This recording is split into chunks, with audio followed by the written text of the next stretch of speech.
الحمد لله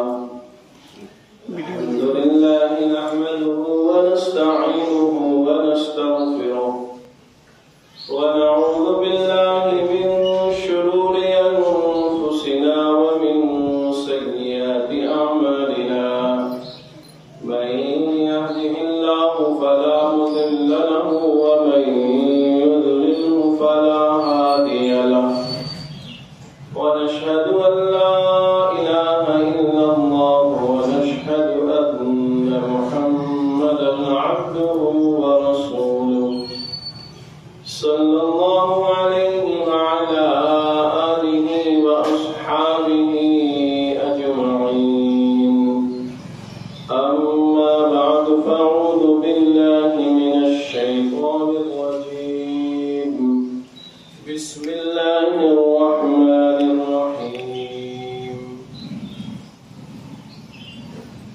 اهدنا الصراط المستقيم صراط الذين أنعمت عليهم غير المغضوب عليهم ولا الضالين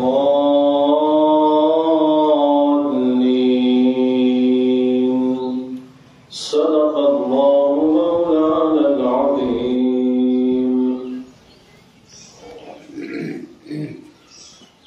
میرے محترم بزرگوں اور دوستوں عزیز ساتھیوں پیارے پیارے بچوں،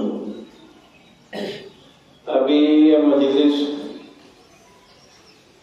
تکمیل حفظ کی مجلس ہے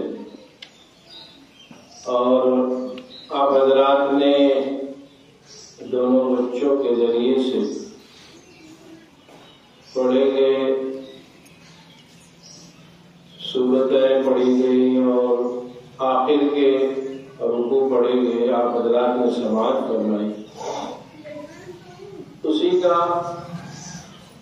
کچھ حصہ یعنی سورہ فاتحہ کا کچھ حصہ آخر کی چند آیتیں میں نے آپ حضرات کے سامنے پڑھی. دعا فرمائیں کہ اللہ تعالیٰ علم نافع نصیب فرمائے اور علم غیر نافع سے اللہ تعالیٰ ہم سب کی حفاظت فرمائے. خرابی یہ ہے کہ ہم لوگ عمل کرنے کا جذبہ نہیں رکھتے. باتیں تو معلوم ہوتی رہتی ہیں، باتیں پتہ چلتی رہتی ہیں، لیکن اس پر عمل نہ کرنے کا ارادہ ہمارا روز اول ہی سے ہوتا ہے. اگر دل سے ارادہ کیا جاتا، صدق دل سے بات سنی جاتی، عمل کرنے کا داعیہ ہوتا، پھر اللہ تعالیٰ کی طرف سے مدد و اعانت ہو جاتی اور اس پر عمل پیدا ہو جاتی. لیکن خرابی یہ ہے کہ ہم پہلے ہی سے ارادہ کیے رہتے ہیں کہ باتیں ہمارے لیے نہیں ہے، ابھی ہماری عمر نہیں ہے، ابھی ہم اس کے لائق نہیں ہیں، ابھی دنیاوی زندگی میں اور مصروف ہونا ہے اور اپنے آپ کو الگ الگ عنوانات سے ان چیزوں سے الگ رکھیں. اس لیے دعا مانگا کریں کہ اللہ تعالیٰ علم نافع نصیب فرمائے اور عمل کرنے کا جذبہ پیدا فرمائے. بھائی دنیاوی زندگی تو بہت دن تک ہے نہیں، چند روزہ زندگی ہے. اب اسی جو وقت ملا ہوا ہے بہت ہی قلیل، اسی سے اپنے آپ کو بنانا ہے اور جنت کے قابل بنانا ہے. آپ یہ بات سمجھ لیں کہ جنت ایک ایسی جگہ ہے جہاں پر کسی بھی قسم کی کمی والے شخص کی انٹری نہیں ہو.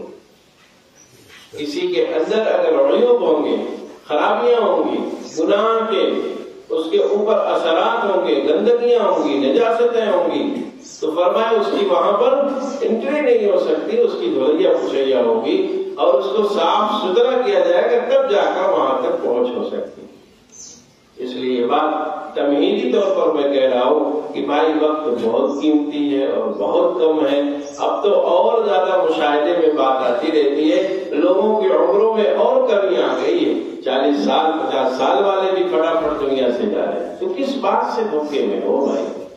دھوکہ کون سی چیز آپ کو دے گی؟ روز مرہ کی زندگی میں آئے دن شواہد اور نشانیاں اللہ کی دکھائی پڑتی رہتی ہیں، پھر اس کی طرف توجہ کیوں نہیں ہوتی؟ اس طرف التفات کیوں نہیں ہوتا ہے؟ اپنے اپنے کو دھوکے میں ہم کیوں رکھتے ہیں؟ اپنے کو خسارے میں کہاں ڈالے جا رہے ہیں؟ بات تو پوچھو بھائی اپنے سے، اپنی ذات سے معلوم تو کرو کہ دھوکہ دے کس کو رہے ہو، خسارے میں ڈال کس کے رہے ہو، نقصان پہنچا کس کے ہو، یہ تو پہلے طے ہو جائے بات۔ اللہ تعالیٰ ہم سب کو جو ہے اپنے آپ کو سنوارنے کی فکر نصیب فرمائے، اپنے آپ کو سنبھالنے کی فکر نصیب فرمائے، اپنے آپ کو ضائع کرنے سے اللہ تعالیٰ ہم سب کو بچائے۔ ہم اپنے قدموں سے چل کر گڈھے میں گر رہے ہیں، ہم اپنے آپ کو لے جا کر نجاستوں کے کوڑے جہاں ہیں وہاں پر لے جا کر رکھ رہے ہیں، ہم اپنے خسارے کے خود ذمہ دار ہیں، اس میں اور کوئی بیچ میں نہیں۔ شیطان کو کہے گا، انسان جب وہاں پہنچے گا تو شیطان کو مخاطب کرتے ہوئے کہے گا تم نے ہمیں بہکا دیا تھا۔ وقال الشیطان لما قضی الامر، جب معاملہ پیش ہوگا تو انسان کہے گا کہ تم نے ہمیں بہکایا تھا، تم نے ہمیں بہلایا تھا، تم نے ہمیں دھوکہ دیا تھا۔ شیطان کہے گا نہیں نہیں، فلا تلومونی ولوموا انفسکم، میری ملامت نہ کرو، اپنی ملامت کرو، میں نے تو چورن والی نوٹ دکھائی تھے، کود تم پڑ گئے تھے، میں نے تو دور سے ریڈیم والی روشنی دکھائی تھی تو چھلانگ تو تم نے لگائی تھی، میں نے مسجد سے تمہیں باہر کھینچ کر نہیں نکالا، میں نے تلاوت سے تمہیں روکا نہیں، میں گناہ کی طرف تمہیں کھینچ کر نہیں لے گیا، میں نے دور سے دکھایا، کود کر تم آئے، چل کر تم آئے، دوڑ کر تم آئے، تم اپنی لعنت ملامت کرو، مجھے برا بھلا نہ کرو۔ فلا تلومونی ولوموا انفسکم، اپنے آپ کو ذمہ دار ٹھہراؤ۔ اس لیے بھائیو یہ بات بالخصوص نوجوانوں سے میں کہتا رہتا ہوں، اپنے آپ کو ضائع مت کیجیے، اپنے آپ کو خسارے میں مت ڈالیے، اپنے آپ کا نقصان مت کرو۔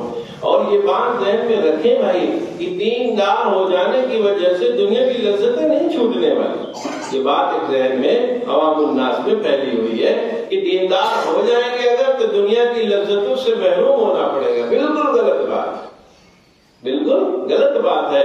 دیندار ہو جانے کی وجہ سے دنیاوی لذتوں میں بھی اضافہ ہو جاتا ہے اور دنیاوی زندگی بھی شاندار ہو جاتی ہے، دنیا کی تمام چیزیں آسان اور سہل لگنے لگتی ہے۔ آنے والی جو مصیبتیں جو عام لوگوں کی زندگیوں میں ایک پہاڑ سے دکھائی پڑتی ہے، خواص کو وہ بھی چیز آسان لگنے لگتی ہے۔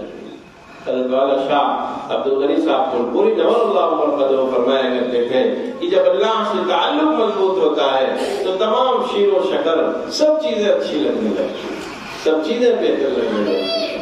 اور حضرت والا شاہ حکیم محمد اختر صاحب رحمۃ اللہ علیہ نے بڑی شاندار مثال دی کہ دیکھو دو دوست ہیں، پہچان نہیں رہے ایک دوسرے کو، 20 سال 30 سال بعد مل رہے ہیں، پہچان ملاقات ہوئی پہچانے نہیں، مطلب ایک عام سا مسافہ معانقہ ہوا، جیسے پہچان ہوئی کہ ہم وہ پرانے ہیں جب ہم لوگ ساتھ پڑھتے تھے، پھر پکڑتا ہو کھینچتا ہے کس کر اس کو دباتا ہے کو مارے خوشی اور فرات کے، اپنے دوست کو اتنی تیز دباتا ہے کہ اگر عام آدمی دبائے تو اس کی کہے گا بھائی میری جان کی جلدی پڑ جا رہی ہے، لیکن وہ محبت میں کا اضافہ جب بڑا ہوتا ہے، محبت شدید ہوتی ہے تو اس کا دبا دینا بھی دوست کو اچھا لگتا ہے۔ فرمایا ایسے ہی جب اللہ سے تعلق مضبوط ہوتا ہے تو دنیاوی حال آواز جو آتے ہیں وہ بھی اچھے لگنے لگتے ہیں، وہ بھی نہیں۔ اس لیے یہ بات ذہن میں نہ رکھے کہ دیندار ہونے سے دنیاوی جو فوائد حاصل ہو رہے ہیں وہ سب کے سب چھوٹ جائیں گے، نہیں۔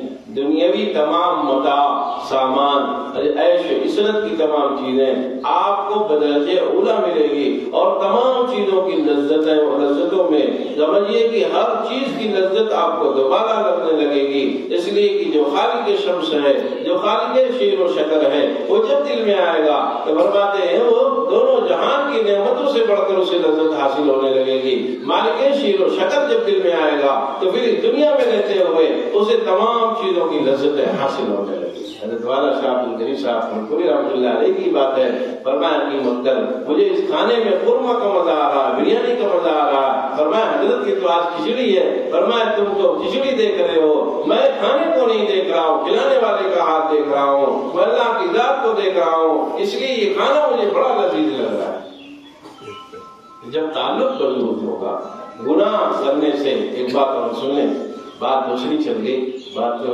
سنانے کی بچوں کو متعلق جو آ رہا وہی سن لو بھائی، وہی فائدے کی ہوگی۔ فرمایا کہ جو ہے گناہ کرنے سے دل پر شاہ دھبا لگتا ہے اور وہ دھبا جب بڑھتا ہے تو پھر اس کے اندر سے وہ تمام صلاحیتیں ختم ہو جاتی ہے جس سے وہ نفع اور نقصان کرنے کی اللہ نے صلاحیت اور تمیز کرنے کی صلاحیت دی تھی، وہ چیزیں رخصت ہو جاتی۔ اللہ اللہ نے فرمایا ان کے قلوب، ان کے دلوں پر، بچے نے بھی پڑھا آخر کو ختم اللہ علی قلوبہم وعلی سمعہم وعلی ابصارہم، فرمایا اس کی تمام چیزیں ان کے گناہوں کی وجہ سے جو ہے ایک دم سے جام ہو جاتی ہے، اس پر زنگ لگ جاتا ہے، وہ اچھی چیزوں کو قبول کرنے کی بھی اس کے اندر صلاحیت نہیں رہ جاتی ہے۔ جیسے آپ کا دنیاوی سامان ہوتا ہے، پاٹ پرزہ ہوتا ہے، جب اس پر زنگ لگتا ہے تو پھر وہ کام کا نہیں رہ جاتا، ایسے دل و دماغ ہے، قلب و جگر ہے، جب یہ اس پر ان تمام پاٹ پرزوں پر جنگ لگتا ہے اور جنگ لگنے کی وجہ سے پھر یہ کام نہیں کرتے۔ فرمایا گناہ کے اثرات کی وجہ سے دل پر ایک سیاہ دھبا لگتا ہے جو توبہ سے مٹ جاتا ہے، ورنہ بڑھتا ہی رہتا ہے۔ پھر اس کے اوپر ایسے ایام بھی آتے ہیں کہ وہ حق اور ناحق باتوں کو سمجھنے کی جو اللہ نے اسے صلاحیت دی تھی وہ بھی ختم ہو جاتی ہے۔ جیسے ہمارے بھائی لوگ پان وغیرہ کھاتے ہیں تو ان کی زبانوں پر زنگ لگ جاتے ہیں، کہتے ہیں ٹیسٹ نہیں پتہ چل رہا تیکھا ہے کہ پھیکا ہے، زبانوں پر ایسے اثرات ہو جاتے، تیکھا اور پھیکا پتہ نہیں پاتے، لذتیں نہیں سمجھ میں آتی۔ وہی حال پھیکا بھی ہوتا ہے۔ اللہ تعالیٰ ہم سب کو اس دنیا سے آخرت بنانے کی فکر نصیب فرمائے۔ اللہ نے بچوں کو جن دولتوں سے نوازا ہے بڑی قیمتی چیز ہے، ہر کسی کو یہ دولت نہیں ملتی ہے، اس لیے جو بچے حافظ ہوئے ہیں یہ بات ذہن و دماغ میں رکھے کہ اللہ تعالیٰ نے ہمیں ایسی دولت دی ہے جو اور لوگوں کو حاصل نہیں ہوئی، اور ساتھیوں کو ہمارے ساتھی پڑھنے آئے ہوں گے، ان میں سے بہت سے بچے ایسے بھی تھے جو پہلے دن مدرسے سے چلے گئے، بہت سے بچے ایسے تھے جو پرائمری سے چلے گئے، بہت سے بچے ایسے بھی رہے ہوں گے جو آپ کے ساتھ حفظ میں بیٹھے ہوں گے، لیکن کوئی 2 پارہ پہ چلا گیا، کوئی 10 پارے کی پڑھ کر چھوڑ دیا ہوگا۔ تو اب اللہ نے اس دولت سے نوازا ہے، تو اس دولت کو جو اللہ نے دی ہے اس کی طرف توجہ ہونی چاہیے، اور اس نعمت کی ہر وقت فکر ہونی چاہیے، اور یہ سوچنا چاہیے کہ اللہ نے ایک بڑی نعمت سے ہمیں نوازا ہے، اس نعمت کی کہیں سے بھی ناقدری نہ ہونے پائے۔ تلاوت کا اہتمام ہونا چاہیے، اور اپنے آپ کو ایسی مجلسوں سے بچانے کی فکر ہونی چاہیے جہاں سے ہمیں ہمارے اوپر تہمت لگ سکتی ہو، لوگ یہ سمجھے کہ حافظ صاحب ہو کر چوراہے پر بیٹھے ہوئے ہیں، حافظ صاحب ہو کر جو کھیل کود والے کام وہاں پہ لگے ہوئے، نہیں، ایسی مجلسوں سے پرہیز کرنا چاہیے۔ فرمایا کہ ایسی جگہوں سے بچو جہاں سے آپ کو تہمت لگ سکتی ہے، فرمایا ایسی جگہوں سے پرہیز کرنا چاہیے جہاں سے تہمت لگ سکتی ہے۔ اس لیے بچے جو حافظ ہوئے انہیں اپنے دل دماغ میں یہ بات بیٹھلانا نہیں چاہیے۔ اور حضرت والد صاحب رحمۃ اللہ علیہ فرمایا کرتے تھے کہ بھائی سلیکٹڈ لوگ ہو۔ کون لوگ ہیں؟ حافظ سلیکٹڈ لوگ ہیں۔ اللہ نے یہ بات ارشاد فرمائی کہ قرآن کو ہم نے نازل کیا اور قرآن کی حفاظت ہم ہی کریں گے، تو اللہ نے جب ذمہ داری لی کہ قرآن کی حفاظت ہمیں کرنی ہے، اب جو افراد قرآن کی جو حفاظت پہ لگے ہوئے وہ کون ہوئے؟ وہ سلیکٹڈ لوگ ہوئے۔ جیسے حکومت ہماری اتر پردیش گورنمنٹ ہم جو ہماری کہے کہ ہم جو ہے اپنے صوبے میں امن و امان کو بحال رکھتے ہیں اور اس کی ذمہ داری ہماری ہے، تو حکومت کے افراد اس کے ارکان جو ہوں گے، پولیس کا محکمہ ہوگا، کوئی بھی محکمہ جو اس چیز کو بحال رکھے گا وہ کون کہلاتا ہے؟ کہتے ہیں یہ حکومت کے لوگ ہیں، یہ گورنمنٹ کے لوگ ہیں۔ ان کو روکنے کی وجہ سے اس پر وہ مقدمات لگائے جاتے ہیں کہ یہ سرکاری کام میں رکاوٹ پیدا کر رہے تھے، سرکاری کام سے روک رہے تھے، سرکاری کام سے گئے ہوئے افراد کو وہاں پر جو ہے بیٹھا دیا اپنی جگہ پر۔ وہ سرکاری کیوں ہوا؟ اس لیے کہ اس کی نسبت وہاں سے لگی ہوئی ہے۔ حکومت نے کہا کہ امن و امان بحال کرنا ہماری ذمہ داری ہے۔ اب اس کے کارندے جتنے تھے وہ اپنے کام پر گئے، اور کہیں سے کسی نے تھوڑا سے بھی روکا ٹوکا اس کے اوپر فوراً مقدمات لکھ دیے جاتے ہیں۔ ایسے جو حافظ ہیں، جو عالم ہیں، جو مفتیان کرام ہیں، یہ بھی سب کے سب حکومت کے لوگ ہیں، سلیکٹڈ لوگ ہیں۔ اللہ نے فرمایا کہ اس کی حفاظت کی ذمہ داری ہماری ہے۔ اب جو بھی افراد اس کے لیے سلیکٹ کیے گئے وہ سرکاری لوگ ہوئے، جو ان کو روکے گا اس پر مقدمات قائم ہوں گے۔ اس کے اسی لیے کہا گیا کہ جو لوگ اہل اللہ کی جو برائی کرتے ہیں، ان کے اندر کمیاں نکالتے ہیں، فرمایا ان کو اپنی خیر بنانی چاہیے، اس لیے کہ وہ سرکاری لوگ ہیں۔ عوام کا کام نہیں ہے کہ سرکاری محکمے کے لوگوں کا جو آپ حال احوال پوچھیں، اس کو روکیں، اس کو ٹوکیں. ایسے حفاظ کرام جیسے بچے ابھی ہوئے ہیں. تو یہ بات اس لیے میں کہتا رہتا ہوں، حضرت والد صاحب رحمۃ اللہ علیہ کی بات سناتا رہتا ہوں، اس لیے کہ جو بچے ہمارے مدرسے میں پڑھتے ہیں کہیں نہ کہیں وہ کبھی کا شکار ہوتے ہیں، اور اس میں بہت بڑا کردار ہمارے گھر کے ذمہ داروں کا بھی ہوتا ہے. حافظ صاحب آئیں تو وہ عزت نہیں دی جاتی، وہیں پر اسی کا بھائی، اسی کا چچا، اسی گھر کا ایک بچہ لائر صاحب بن کے آ گیا تو لائر صاحب آئیے آئیے کرسی لاؤ بھائی. ڈاکٹر صاحب آ گئے، ڈاکٹر صاحب آ رہے بھائی لاؤ کپڑا بچھاؤ اور یہ کرسی لے آؤ. اسی گھر کا پڑا ہوا بچہ کوئی نیتا بن گیا، اس کی تعظیم کی جا رہی ہے. کوئی اور دوسری دنیاوی ڈگری مل گئی، بڑی تعظیم کی جا رہی ہے. اور حافظ صاحب آ رہے ہیں تو کوئی تعظیم نہیں ہو رہی. یعنی ہم خود اپنے اس عمل سے اپنے بھائی کو، اپنے بیٹے کو مروب کر دیتے ہیں اور انہیں کب ہمتی کا شکار بنا دیتے ہیں کہ ہم کچھ بھی نہیں ہیں، ورنہ ہمارا بھی اعزاز ہوتا، ہمارا بھی اکرام ہوتا.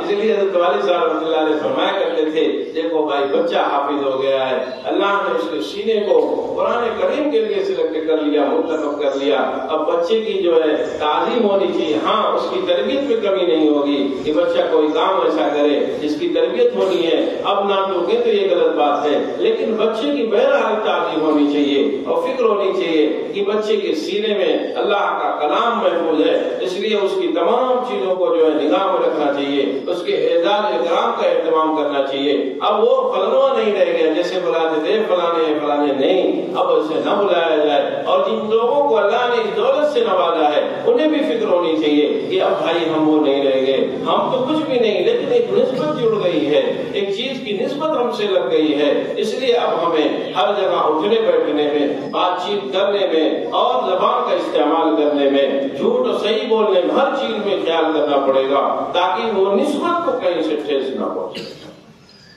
جانے پر سے کام کرنے کا گھر والوں کی بھی ذمہ داری ہے کہ ان کا خیال کریں. ہاں تربیت میں کمی نہ ہو کہ حافظ صاحب ہو گئے تو اب انہیں منع نہیں کیا جائے گا، انہیں روک ٹوک نہیں، والد صاحب سے روک ٹوک کریں گے. لیکن والد صاحب کے ذہن میں بہرحال یہ بات ہونی چاہیے کہ اب بچہ ہمارا حافظ بھی ہو گیا ہے، بچہ ہمارا حافظ بھی ہو گیا ہے. بچے کے سینے میں اللہ کا کلام موجود ہے. چچا کو اور گھر کے اور دوسرے لوگوں کو یہ بات ذہن میں رکھنی ہم چاہیے کہ بچہ حافظ ہو گیا ہے، اس لیے اس کے اعزاز میں کمی نہیں ہونی چاہیے. بہت سے واقعات ہیں کہ جو ہے بچوں کو حضرت والا ہردوئی رحمۃ اللہ علیہ کی بات سنا دو. آپ حضرات سنے ہوئے ہیں، جو پرانے لوگ ہیں، نوجوان نسل بھی سنی ہوگی، ہو سکتا ہو نہ معلوم ہو. حضرت والا شاہ الحق صاحب رحمۃ اللہ علیہ، یہ حضرت والا تھانوی رحمۃ اللہ علیہ کے اجل خلفاء میں سے تھے اور بہت ہی بڑے ماضی قریب کے جو ہے اللہ والے گزرے ہیں. تو حضرت والا رحمۃ اللہ علیہ کی مجلس میں جب بھی کوئی حافظ آتا تو حضرت فوراً کرسی منگاتے اور فرماتے کہ جو ہے کرسی لاؤ بھائی، اس کو کرسی میں بیٹھاؤ.